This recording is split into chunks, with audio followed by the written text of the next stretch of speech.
Assalamualaikum warahmatullahi wabarakatuh. Salam sejahtera buat kita semua.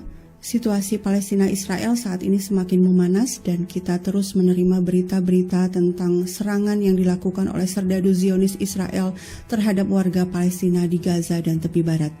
Sebagian pemerintahan di dunia sudah melontarkan kecaman kepada Israel, termasuk pemerintah Indonesia.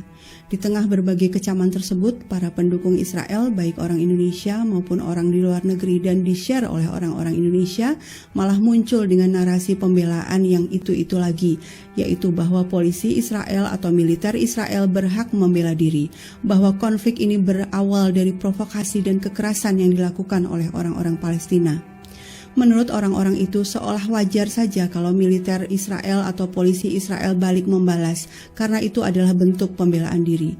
Bahkan bagi mereka wajar-wajar saja kalau balasan itu menyasar tempat ibadah, fasilitas kesehatan, rumah sakit, rumah tinggal, sekolah, dan berakibat pada terbunuhnya warga sipil termasuk anak-anak dan kaum perempuan. Kesalahan utama dari narasi Israel cuma membela diri adalah kesalahan logika, falasi non kausa pro kausa, salah dalam menyimpulkan sebab masalah. Akar masalah di Palestina bukanlah lontaran batu dari warga Palestina di tepi barat, bukan pula lontaran roket dari milisi Palestina di jalur Gaza. Akar masalahnya adalah perampasan tanah, pembantaian massal, blokade, pembunuhan, pengusiran, penahanan terhadap warga Palestina yang sudah berlangsung sejak tahun 1947 hingga hari ini. Bahkan dokumen PBB pun menyebutkan bahwa kawasan tepi barat dan Yerusalem Timur adalah kawasan pendudukan. Hukum internasional melarang entitas pendudukan atau pelaku penjajahan dalam hal ini Israel untuk mengusir, merampas properti dan mendatangkan penduduknya sendiri, yaitu orang-orang Yahudi Zionis ke kawasan pendudukan. Hingga kini ada 7,2 juta pengungsi Palestina yang tidak bisa kembali ke tanah dan rumah mereka yang sudah dirampas oleh Israel. Sementara itu jalur Gaza sudah diblokade Israel sejak 2007, dirampas hak-hak dasar mereka.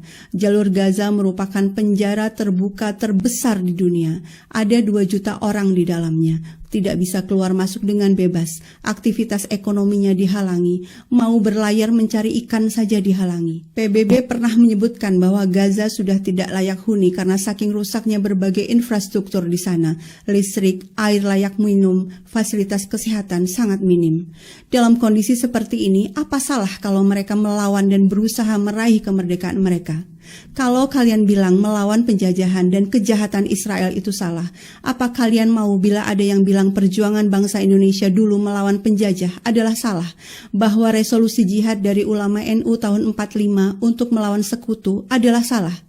Kalian menyalahkan orang Palestina yang melemparkan batu, sementara kalian diam saja melihat tentara Israel yang bersenjata sangat lengkap, didukung hibah militer rutin lebih dari 3 miliar dolar per tahun oleh Amerika, melakukan berbagai kejahatan kepada warga sipil Palestina.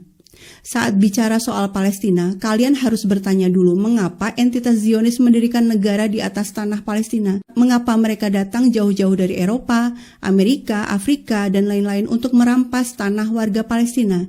Itu yang harus dipertanyakan. Bukan malah sebaliknya, mempertanyakan mengapa orang Palestina melempar batu, mengapa Hamas menembakkan roket. Ini pertanyaan yang sama. Mengapa dulu pejuang Indonesia dengan bambu runcing melawan Belanda? Ya iyalah, masa dijajah, ditindas, diusir, lalu diam saja. Saya sangat mengapresiasi sikap pemerintah Indonesia yang secara tegas mengecam penindasan dan penjajahan Israel dan secara tegas menyatakan mendukung bangsa Palestina meraih kemerdekaannya. Mereka yang masih mencoba menjustifikasi penindasan Israel perlu kita pertanyakan akal sehatnya, humanismenya, dan komitmen mereka terhadap amanah dan cita-cita kemerdekaan bangsa Indonesia. Orang Indonesia pendukung Israel sesungguhnya telah mengkhianati konstitusi bangsa Indonesia yang mengamanahkan agar bangsa ini selalu berdiri di garda terdepan dalam membela bangsa terjajah dan membantu mereka melawan penjajah. Penjajahan di atas dunia harus dihapuskan karena tidak sesuai dengan peri kemanusiaan dan peri keadilan. Salam merdeka, Assalamualaikum warahmatullahi wabarakatuh.